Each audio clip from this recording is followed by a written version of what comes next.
മത്തായിയുടെ സുവിശേഷത്തിൽ 18-ാം അധ്യായത്തിൽ 6 മുതലുള്ള തിരുവചനങ്ങളാണ്. ഈശോ പറയുകയാണ്, എന്നിൽ വിശ്വസിക്കുന്ന ഈ ചെറിയവരിൽ ഒരുവന് ദുഷ്പ്രേരണ നൽകുന്നവൻ ആരായാലും അവന് കൂടുതൽ നല്ലത് കഴുത്തിൽ ഒരു വലിയ തിരുകല്ല് കെട്ടി കടലിൻ്റെ ആഴത്തിൽ താഴ്ത്തപ്പെടുകയായിരിക്കും. ഒരു വ്യക്തി കഴുത്തിൽ തിരുകല്ല് കെട്ടിയെന്ന് പറയുന്നത് ഈ ഒലിവെണ്ണയൊക്കെ ഉണ്ടാക്കാൻ വേണ്ടി വട്ടത്തിലിങ്ങനെ കറങ്ങുന്ന ചക്കിൽ ഇട്ട് ആട്ടാൻ ഉപയോഗിക്കുന്ന വലിയ ഭാരമുള്ള കല്ലാണ്. ഈ കല്ല് ഒരാളുടെ കഴുത്തിൽ കെട്ടി കടലിൽ താഴ്ത്തണമെന്ന് ഈശോയെ പോലെ ഒരാൾ എന്താ പറയാൻ കാരണം? താഴ്ത്തണമെന്നല്ല, അതാണ് ഇതിനേക്കാളും നല്ലത്. ഏതിനേക്കാളും നല്ലത്? ഈ ചെറിയവരിൽ ഒരുവന് ഇടർച്ചയ്ക്ക് കാരണം കൊടുക്കുന്നതിലും നല്ലത്. അതിനേക്കാളും നല്ലത് ഇതുപോലെ പോവുകയാണ്. അതായത് അത്രമാത്രം ഭീകരമായ ഒരു പാപമാണ് സ്കാൻഡൽ കൊടുക്കുക, ഇടർച്ചയ്ക്ക് കാരണം കൊടുക്കുക എന്നാണ് ഈശോ പറഞ്ഞത്. ഞാൻ അതിൽ ഒരു വാക്ക് ഒന്ന് പ്രത്യേകമായിട്ട് ഇന്ന് നമ്മുടെ ധ്യാനത്തിന് വേണ്ടിയിട്ട് മുമ്പിൽ കൊണ്ടുവരിക. എന്നിൽ വിശ്വസിക്കുന്ന ഈ ചെറിയവരിൽ ഒരുവന് എന്ന് ഈശോ പറഞ്ഞതിൻ്റെ അർത്ഥം എന്താ? മനസ്സുകൊണ്ടും പക്വത കൊണ്ടും വൈകാരിക പക്വത കൊണ്ടും സ്വഭാവത്തിൻ്റെ സവിശേഷത കൊണ്ടും ചെറിയവരായിരിക്കുന്ന ഒത്തിരി പേരുണ്ട്. ബലഹീനരാണ് അവർക്ക് ഇടർച്ചയ്ക്ക് കാരണം കൊടുക്കുക എന്ന് പറയുന്നത് വലിയ ദുരന്തത്തിന് കാരണമാകുമെന്ന് ഈശോ സൂചിപ്പിച്ചു. ഞാനൊരു ഉദാഹരണം പറഞ്ഞാൽ, എൻ്റെ അടുത്ത് പ്രാർത്ഥിക്കാൻ വേണ്ടി വിദേശ രാജ്യത്തേക്ക് പോകാനുള്ള പരീക്ഷ, അവിടെ ജോലി കിട്ടാനായിട്ടുള്ള IELTS പരീക്ഷ പലതവണ എഴുതിയിട്ടും പാസ്സായില്ല. OET പരീക്ഷ എഴുതി, അത് കഴിഞ്ഞിട്ട് അതും പാസ്സാകാത്ത ഒരു സഹോദരി വലിയ ദുഃഖത്തിലും പ്രയാസത്തിലും എൻ്റെ അടുത്ത് പ്രാർത്ഥിക്കാൻ വേണ്ടി വന്നിരിക്കുന്നു. കുറച്ചു കാലം കേരളത്തിന് പുറത്തും കുറച്ചു കാലം കേരളത്തിൽ ജോലി ചെയ്തിട്ടുണ്ട് നേഴ്സായിട്ട്. അപ്പോൾ ഞാൻ ചോദിച്ചു, വിവാഹിതയാണോ എന്ന് ചോദിച്ചവൻ പറഞ്ഞു, ഞാൻ വിദേശത്ത് പോയി കുറച്ച് ജോലി ചെയ്ത് എൻ്റെ കുടുംബത്തെ സഹായിച്ചിട്ടേ വിവാഹം കഴിക്കുന്നുള്ളൂ എന്നൊക്കെ പറഞ്ഞു. അപ്പോൾ അത് കഴിഞ്ഞപ്പോഴേക്ക് ഞാൻ അതുവരെ ആ സഹോദരിയെ കാര്യമായി ശ്രദ്ധിച്ചൊന്നുമില്ല. ഞാൻ അവരുടെ മുഖത്ത് നോക്കി സംസാരിച്ച് കഴിഞ്ഞിട്ട് അവിടെ ഇരിക്കാൻ ഞാൻ പറഞ്ഞു. ഇരുന്ന് കഴിഞ്ഞപ്പോഴാണ് ഞാനൊരു കാര്യം പ്രത്യേകം ശ്രദ്ധിച്ചത്. വളരെ മോശമായ വസ്ത്രധാരണമാണ് ആ സ്ത്രീയുടേത്. അപ്പോൾ അമ്മയും കൂടെ ഇരിപ്പുണ്ട്.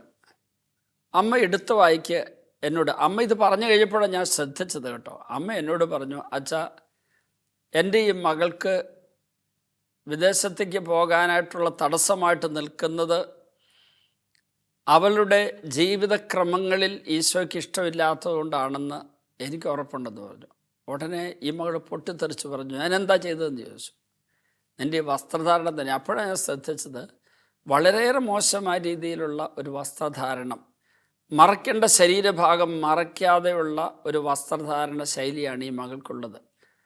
പെട്ടെന്ന് ഞാൻ ഒരു ചോദ്യം ചോദിച്ചുള്ളൂ, ഇത് തെറ്റല്ല, ഇത് പാപമല്ല, ഇത് മോശമല്ല എന്നാണോ സഹോദരി ചിന്തിക്കുന്നത്?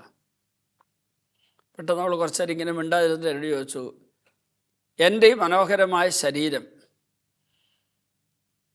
ഞാനിങ്ങനെയുള്ള വസ്ത്രധാരണം വഴി മറ്റുള്ളവരുടെ മുമ്പിൽ മനോഹരമായി അവതരിപ്പിക്കുന്നതിൽ എന്താ തെറ്റ്?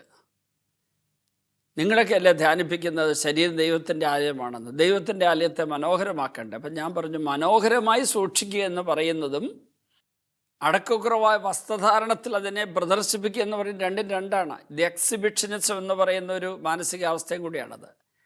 എൻ്റെ മറയ്ക്കേണ്ട ശരീരഭാഗങ്ങളെ മറ്റുള്ള മുമ്പിൽ അവതരിപ്പിച്ചിട്ട് അവരെ എന്നിലേക്ക് ആകർഷിക്കുക. എന്തിനു വേണ്ടി? എന്തിനാണ് അവരെ എന്നിലേക്ക് ആകർഷിക്കേണ്ടത്? എന്നിലുള്ള ദൈവികമായ സാന്നിധ്യവും ശക്തിയും സ്വഭാവമല്ലേ മറ്റുള്ളവരിലേക്ക് ആകർഷിക്കേണ്ടത്? എങ്കിലല്ലേ അതുകൊണ്ട് അവർക്ക് പ്രയോജനമുണ്ടാകുള്ളൂ. എൻ്റെ ജഡത്തിലേക്കാണ് അവർക്ക് ആകർഷണം വരുന്നതെങ്കിൽ അവർ നിൻ്റെ ശരീരം കണ്ടിട്ട്, അല്ലെങ്കിൽ നീ മോശമായ വസ്ത്രം ധരിക്കുമ്പോൾ നിൻ്റെ ശരീരം കണ്ടിട്ട് ജഡിക ദുർവികാരങ്ങളും ആഗ്രഹങ്ങളും അവർ മനസ്സുകൊണ്ട് നീയുമായിട്ടുള്ള തെറ്റ് ചെയ്യുന്ന ഒരവസ്ഥയും സംജാതമാകുമ്പോൾ അത് പിന്നീട് അവന് പാപകരമായിട്ടുള്ള സ്വഭാവത്തിലേക്ക് നയിക്കാൻ കാരണമാകുന്നെങ്കിൽ കണ്ണുകളെ നിയന്ത്രിക്കാൻ വയ്യാത്ത ഒരുവനാണിത് കാണുന്നതെങ്കിൽ അവൻ്റെ ഇടർച്ചയ്ക്ക് കാരണം നീയാണെങ്കിൽ നിന്നെക്കുറിച്ച് ബൈബിള് പറഞ്ഞിരിക്കുന്ന വചനം ഇതാണെന്ന് ഞാൻ അവൾക്ക് പറഞ്ഞു കൊടുത്തു. ഈ ചെറിയവരിൽ ഒരുവന് ഇടർച്ചയ്ക്ക് കാരണം കൊടുക്കുന്നതിൽ നല്ലത്. അപ്പോൾ അവൾ എന്നോട് ഇത് പറഞ്ഞുകൊണ്ടിരിക്കുമ്പോൾ തന്നെ എന്നോട് തിരിച്ച് ദേഷ്യപ്പെട്ട് ചോദിക്കുന്നൊരു ചോദ്യമുണ്ട്. അങ്ങനെ ഞങ്ങൾ ഇതേ രീതി വസ്ത്രം ധരിക്കുമ്പോൾ നിങ്ങളിതിനെ നോക്കുന്നത്? അപ്പോൾ ഞാൻ അവളോട് പറഞ്ഞു, നോക്കുക എന്ന് പറയുന്നത് കാണുക എന്ന് പറയുന്നത് രണ്ടും രണ്ടാണ്. ഒരു വസ്തുവിലേക്ക് എൻ്റെ ഫോക്കസ്, കണ്ണിൻ്റെ ഈ ഫോക്കസ് തിരിക്കുന്നു, അതാണ് നോട്ടം. അതേ വശത്ത് ദൃഷ്ടിഗോചരമാകുന്നതല്ല, ആ കണ്ണിൻ്റെ കാഴ്ചയിൽപ്പെടുന്നതെല്ലാം ഞാൻ കാണുന്നുണ്ട്. കാണുക എന്ന് പറയുന്നത് നോക്കുക എന്ന് പറയുന്നത് രണ്ടും രണ്ടാണ്. അപ്പോൾ നമ്മളൊരു വ്യക്തിയെ കാണുമ്പോൾ അയാളുടെ മുഖത്തേക്ക് നോക്കുക. ശരീരം മുഴുവൻ നമ്മൾ കാണുന്നുണ്ട്. അതുകൊണ്ടാണ് ഞാൻ അവളുടെ മുഖത്തേക്ക് നോക്കിയത് കൊണ്ടാണ് അമ്മ പറഞ്ഞപ്പോഴെ ശ്രദ്ധിച്ച് ഇവളുടെ വസ്ത്രധാരണ മോശമാണ് എന്ന് ഞാൻ മനസ്സിലാക്കിയത്. ഞാൻ പറഞ്ഞു, നിന്നെ ഇങ്ങനെ കണ്ടതുകൊണ്ട് എനിക്കെന്തെങ്കിലും പ്രശ്നമുള്ളതുകൊണ്ടല്ല മോളെ നിന്നോട് പറയുന്നത്.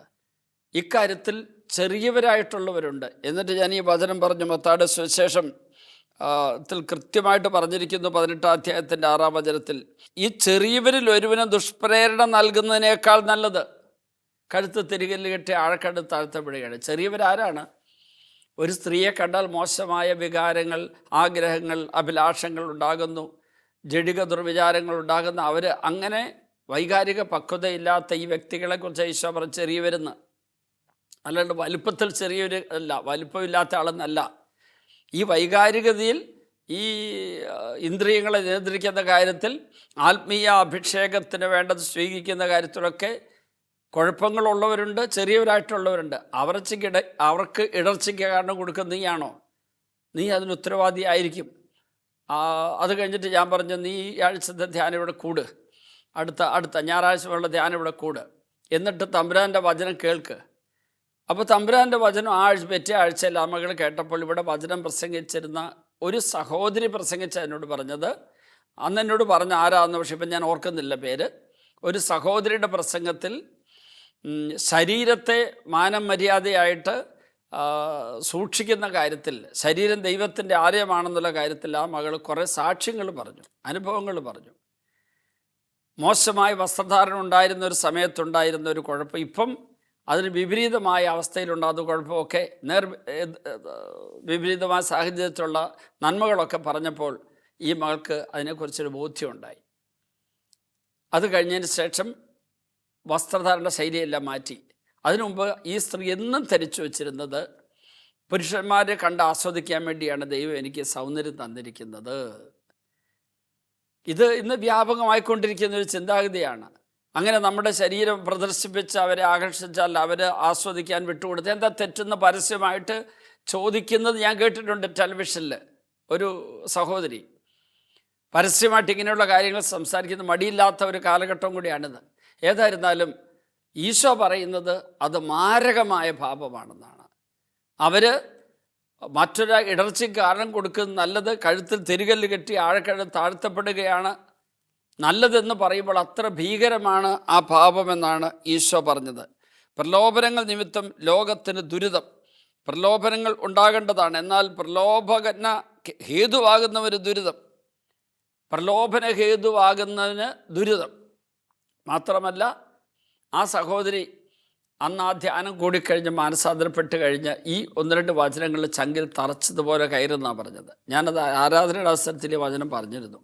അവളിതെല്ലാം എഴുതിയെടുക്കുന്നുണ്ടായിരുന്നു. ആ ധ്യാനമൊക്കെ കഴിഞ്ഞതിന് ശേഷം ഈ മകൾ പിന്നെ OET പരീക്ഷയ്ക്ക് പാസ്സാവുകയും വിദേശ രാജ്യത്ത് ജോലിക്ക് പോവുകയും, ഞാൻ അവിടെ ധ്യാനിപ്പിക്കാൻ ചെന്നപ്പോൾ എന്നെ വന്ന് കണ്ടിട്ട് പറഞ്ഞു, ഞാൻ OET പരീക്ഷ പാസ്സായി കഴിഞ്ഞ് ജോലി കിട്ടിക്കഴിഞ്ഞ ഉടനെ എൻ്റെ കല്യാണം നടന്നു. ഞാനും അതിനുശേഷം ഭർത്താവ് ഇപ്പോൾ എൻ്റെ കൂടെ ഇവിടെയുണ്ട്, ഞങ്ങൾക്കൊരു കുഞ്ഞുണ്ട്. ശരീരത്തിൻ്റെ പവിത്രത എന്താണെന്ന് ഞങ്ങൾക്ക് ആ ധ്യാനത്തിൽ എനിക്ക് മനസ്സിലായത്. എൻ്റെ ഭർത്താവിൻ്റെ അടുക്കൽ ഞാൻ ഈ കാര്യങ്ങൾ കല്യാണത്തിന് മുമ്പ് എല്ലാം പറഞ്ഞു കഴിഞ്ഞപ്പോൾ ഭർത്താവ് പറഞ്ഞു, ഇതൊരു കണ്ണു തുറപ്പിക്കുന്ന ഒരു കാര്യമാണ്. ഞാനും ഇങ്ങനെയുള്ള കാര്യങ്ങളെക്കുറിച്ച് ഒത്തിരി ചിന്തിച്ചിട്ടുണ്ട്, പലരും പറഞ്ഞ് കേട്ടിട്ടുണ്ട്. പക്ഷേ നിൻ്റെ ഈ ഷെയറിങ് കേട്ടപ്പോൾ എനിക്ക് തോന്നുന്നു ഇത് എല്ലാ സ്ത്രീകളും കേട്ടിരിക്കേണ്ട കാര്യമാണെന്ന്. പ്രിയപ്പെട്ടവരെ, നമ്മൾ വഴി ഒരാൾക്ക് ഇടർച്ച കൊടുക്കാതിരിക്കാൻ, പാപഹേതുവാകാതിരിക്കാൻ, നാം പാപഹേതുവാകാതിരിക്കാൻ നമ്മളുടെ നടപടിയോ പെരുമാറ്റമോ സംസാരമോ അല്ലെങ്കിൽ നമ്മുടെ ഏതെങ്കിലും വസ്ത്രധാരണ ശൈലിയോ വേറൊരാൾക്ക് പാപഹേതുവാകാതിരിക്കാൻ നമുക്ക് തീരുമാനമെടുക്കാം. നമ്മുടെ ശരീരം ദൈവാലയമാണെന്നുള്ള ബോധ്യത്തിൽ, ഈ ശരീരമാകുന്ന ദൈവാലയത്തിൽ നമ്മുടെ ആത്മാവസക്രായ ദൈവം വസിക്കുന്നുണ്ടെന്നുള്ള ബോധ്യത്തിൽ ജീവിക്കാൻ തീരുമാനമെടുക്കുക. ഈശോയെ, എന്നെ കേട്ടുകൊണ്ടിരിക്കുന്ന എല്ലാവരിലേക്കും ഈ തിരുവചനത്തിൻ്റെ ജീവനും പ്രകാശവും ശക്തി അയക്കണമേ. പിതാവിൻ്റെയും പുത്രൻ്റെയും പരിശുദ്ധാത്മാവിൻ്റെയും നാമത്തിൽ ആമേൻ.